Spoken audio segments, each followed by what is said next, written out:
Hello everyone, I'm Brazen Eagle, and thank you for joining me here. So today from Breitbart, BET, or Black Entertainment Television founder Robert Johnson calls for a casual $14 trillion for slavery reparations. The founder of Black Entertainment Television, Robert Johnson, says the recent riots prove that the U.S. needs to go big with a $14 trillion expenditure for slavery reparations as a way to address racial inequality in America.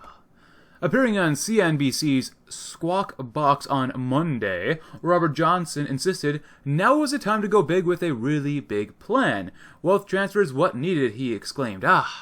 Redistribute the wealth, my friends. Think about this. Since 200 plus years or so of slavery, labor taken with no compensation is a wealth transfer. Denial of access to education, which is a primary driver of accumulation of income and wealth, is a wealth transfer. Johnson insisted that reparations for an institution of slavery that ended more than 150 years ago would be the affirmative action program of all time because damages are owed to Black Americans for the wealth transfer to white Americans away from African Americans. Well, how about we just get rid of affirmative action altogether anyways? Damages is a normal factor in a capitalist society for when you have been deprived for certain rights, Johnson insisted. If this money goes into pockets like the coronavirus stimulus checks, that money is going to return back to the economy. Well, you have to steal that first. The billionaire media mogul also thinks more black-owned businesses would start with such a massive reparations plan, but he pointed out that he does not want programs and policies. He wants outright cash to be handed to black people. I'm talking about cash. We are a society based on wealth. That's the foundation of capitalism, Johnson said, not explaining where all that cash would come from.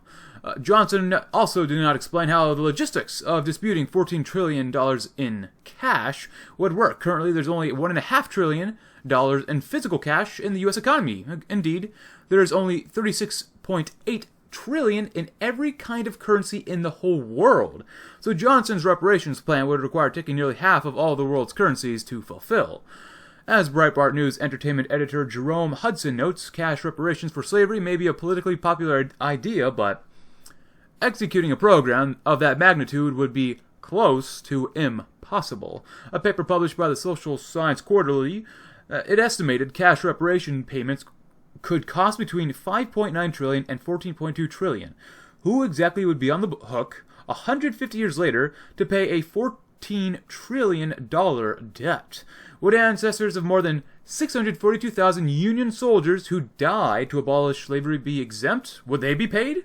What about the 2 million men who risked their lives during the war? The U.S. became home to more immigrants in the 3 decades after the Civil War than during the previous 3 centuries combined.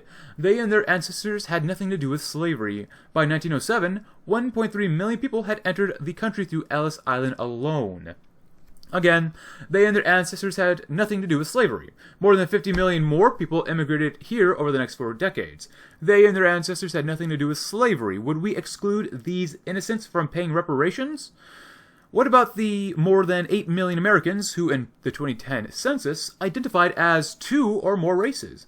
There are 3.1 million African Americans who identify themselves as mixed race. Would they only get half of the reparations? Another 1.8 million people self-identified as white and black.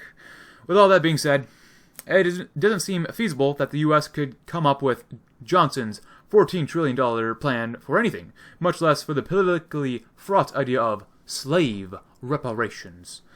So, this, slavery reparations, it's not new. It's nothing new. We've probably all heard that leftists, progressives, and their ilk want reparations for slavery.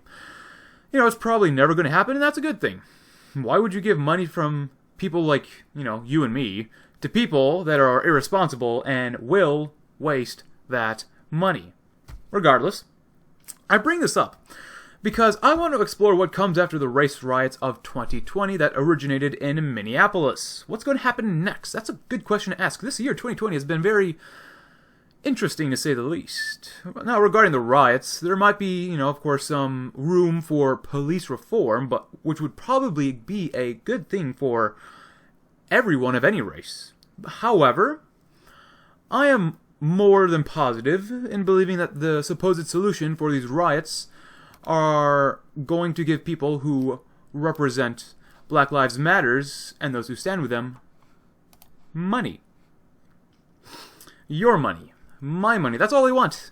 Your family's money. They want anyone else's money. All they want is money and power. That is what's going to happen, especially if they're associated with Black Lives Matter or any other group like them. For example, imagine, once the riots are all done with, what happens when they're over? What are those rioters and protesters going to do? They destroyed many businesses. How are some businesses, especially small businesses, going to recover? Some will, but some won't. These same people who destroyed their own towns will demand money to fix their problems. Honestly, they should have thought of that before they went all kaboom to their towns. And you know what? They should not have let outside people come in either. Who wants to, though? Who wants to invest in a town where people are quite literally going to break in, steal your stuff, maybe, hurt you, kill you, and set your life's work on fire? There's no reason to help people out who do stuff like this. Let their communities die. This is what they chose. They deserve what they get. Actions have consequences. However, there may be a push to take your money through other means in taxation. For example, some leftists and politicians may push for higher taxes or just more taxes in general on you and me so that they can redistribute the wealth to African Americans under the disguise of free college, free healthcare, and historical reparations. They'll claim this goes to underprivileged and discriminated youth. On your dime, as I was writing my script, this literally popped up. L.A. Mayor Eric Garcetti promises mental health care for being a young black man. If you want to read this, link will be in the description below. In this, he states that who's going to pay for it? That's right, taxpayers will. People like Garcetti will say that this is the only way to elevate the poor African Americans out of poverty, yet they'll conveniently leave out the fact that the war on poverty started by LBJ to eliminate poverty, especially for African Americans, has failed. It destroyed the black family. Giving welfare and taxpayer money to anyone is kind of a waste. It's just a matter of time before they'll call you racist if you don't give them your money. It's just a matter of time. They'll find ways to do so. And to be honest, I'm a little surprised this hasn't happened yet, but it might happen. It's just the beginning of the 2020s. Now, regarding the whole event with race riots, Minneapolis riots, it seems a little intentionally controlled. The outcome so far of these riots seem fairly strong and decisive. There seems like there are elements here at play that are achieving intended consequences. For example, we can now see a radicalization of some people who now openly endorse violent anarchists and rioters, and these same people don't want to talk about how those rioters and looters are destroying literal lives and businesses. We also see strong support for the police and their efforts just after the quarantine crackdown where people were protesting the police and the state. And finally, of course, we have these large, stupid corporations signaling open support and solidarity for Black Lives Matter, despite them ignoring other incidents where other races have been brutalized by police violence. In the end, though, there seems to be elements at play that want us to be divided. And finally, with the end of this video, I just want to say be prepared. We have no idea what's going to happen. This year, 2020, has been a wild ride, to say the least. And really, we can only protect ourselves and our own, because, you can't really trust that many other people.